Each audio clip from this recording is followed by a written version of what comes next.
Bienvenidos a la lección número 1 del estudio nivel intermedio del Bhagavad Gita tal como es.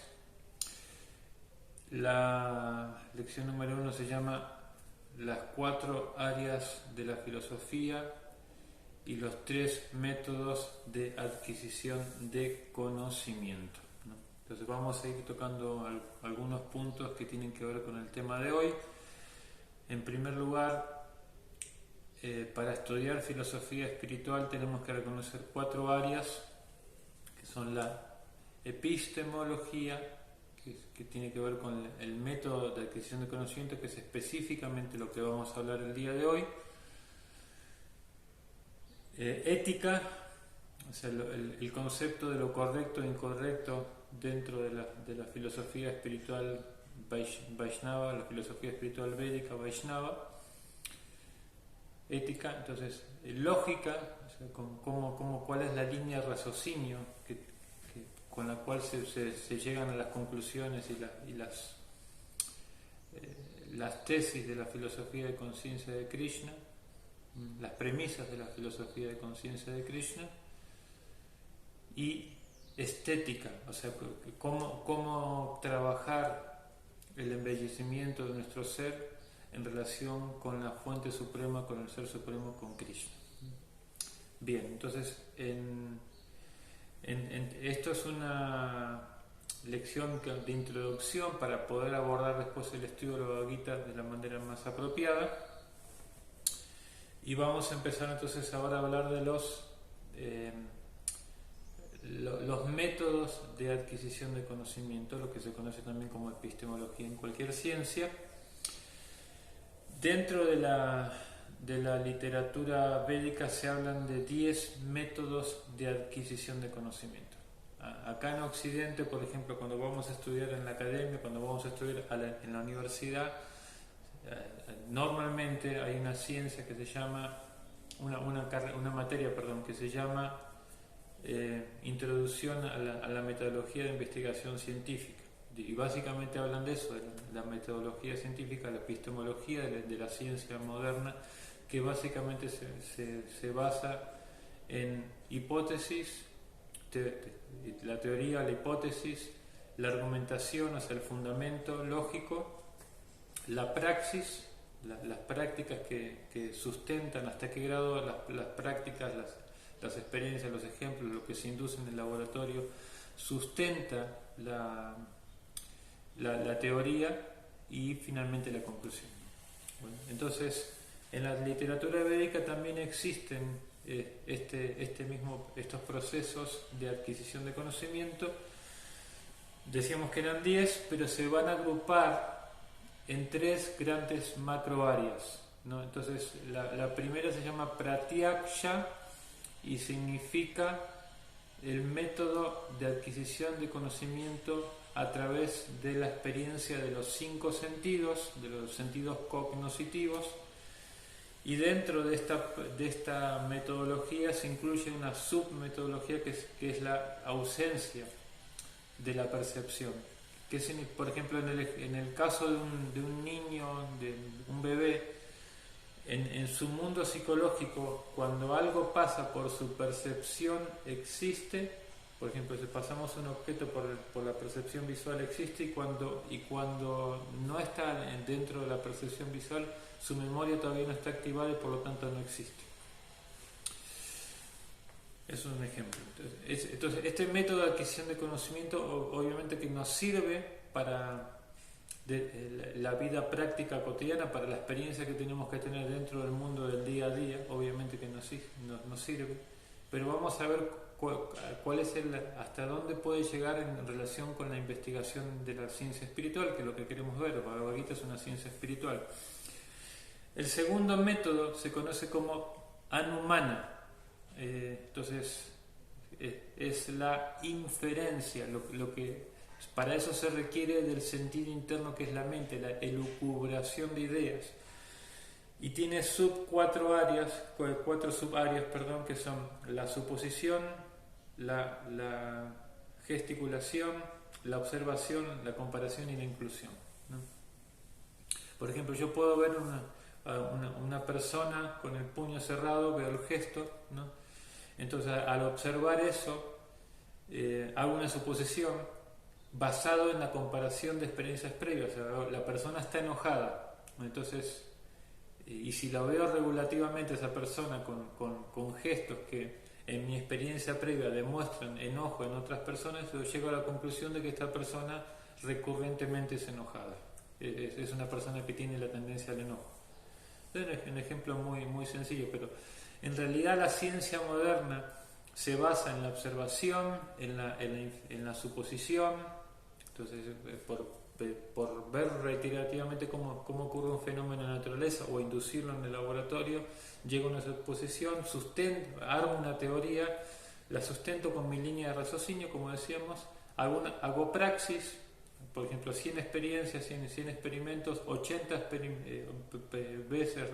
veces que el experimento lo hice sustentan o coinciden con la teoría que yo estoy presentando, y 20 no, entonces por lo tanto mi teoría tiene cierto grado de validez, ¿no? Entonces este método, por supuesto, que también nos sirve para entender cómo funciona la ley de la naturaleza, cómo desarrollar el mundo de la tecnología. Nos sirve en muchísimas cosas, pero también tiene sus limitantes para la ciencia espiritual. El tercer método que se enseña en los Vedas se llama Sabda Pramana. Pramana significa método o metodología, y significa el recibir conocimiento que viene de fuentes superiores que han recibido esa revelación. Y ahí tenemos dos subáreas que son los devas, o sea, los seres superiores que viven en otros planos, y los sabios que dentro de este plano han desarrollado, han recibido esa revelación, ¿no? Esto también tiene una sustentación lógica, por eso son filósofos. La ciencia espiritual no debe ser solamente aceptada de una manera dogmática, tiene que haber un proceso de raciocinio, tiene que haber el proceso de preguntas y respuestas, hay una praxis, y en la praxis la misma revelación se va a empezar a manifestar en la conciencia de uno. Entonces, por ejemplo, volviendo al primer método, que es la metodología de adquisición de conocimiento por el medio de los sentidos, pratyaksha. Estos son muy limitados para la ciencia espiritual, y de hecho son muy limitados para la percepción de la materia. A veces nosotros vemos un espejismo de agua espejismo de agua en una carretera, o cuando en un desierto vemos un espejismo de agua, y el ojo está completamente convencido de que hay agua, pero la realidad es que no la hay. Hay ciertos silbatos que se usan para entrenar mascotas, entrenar perros, que cuando el entrenador los suena no son perceptibles para el oído humano, pero sí son perceptibles para el oído del perro. Entonces, el hecho de que mi oído no perciba ese sonido no significa que ese sonido no exista, hay otros que sí lo perciben, ¿no? Entonces, bueno, estos son algunos de los ejemplos que muestran que digamos, concluir que no existe percepción espiritual, que no existe el campo espiritual porque mis sentidos no lo están denotando, no lo están mostrando, no es muy lógico, no acompaña la realidad.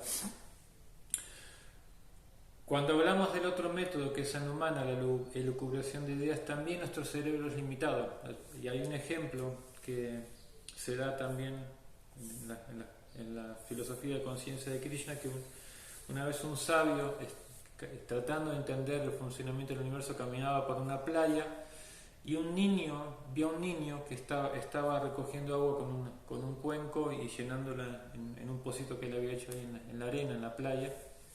Y cuando lo vio al niño tan así comprometido con esa tarea de llenar el pozo con agua, le preguntó: ¿cuál es tu juego? ¿De qué se trata? Yo quiero vaciar, le dijo el niño, quiero vaciar el océano adentro de este pequeño pozo. Y claro, el científico quiso explicarle que eso no era posible, ¿no? Que no se puede poner la inmensidad del océano en un pequeño pozo. Entonces cuando el niño lo escuchó le dijo, pero lo que tú quieres hacer es exactamente lo mismo. Tu cerebro es un pequeño pozo, tu intelecto es un pequeño pozo y tú quieres entender el océano del conocimiento a través de tus propias elucubraciones de ideas, ¿no? Entonces, claro, esto que estamos diciendo no significa que en el estudio de la ciencia espiritual se van a anular el análisis, se van a anular la propia inteligencia.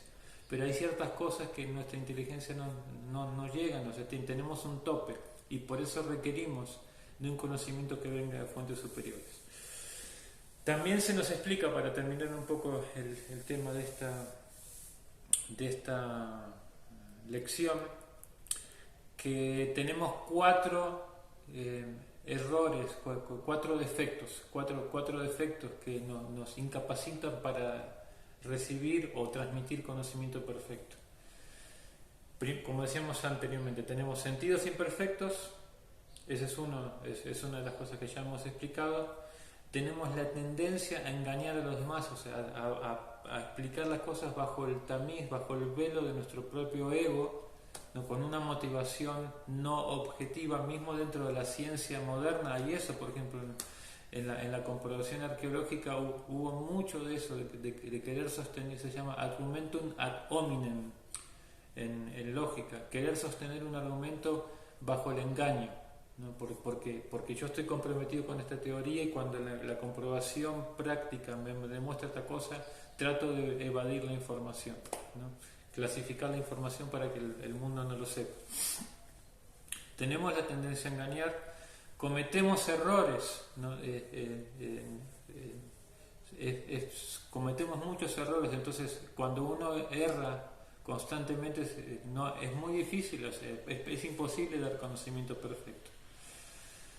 Y por otro lado, estamos en ilusión, ¿no? O sea, estamos trabajando bajo la perspectiva que la identidad corporal que tenemos ahora es nuestra verdadera identidad. Entonces, bajo todos esos 4 elementos como defectos de almas condicionadas que somos, es imposible nosotros elucubrar una idea o desarrollar una teoría propia de lo que es la ciencia espiritual. Debemos recibirla a través de fuentes superiores, revelación que da el mismo Señor Supremo, y que se preserva esa revelación a través de una cadena de sucesión discipular. Esta es un poco la idea de esta lección. Tienen el material escrito, tienen preguntas y respuestas también para poder trabajar un poco en el análisis, y en los encuentros que vayamos a tener, en los encuentros virtuales, vamos a poder discutir más el tema. Hare Krishna.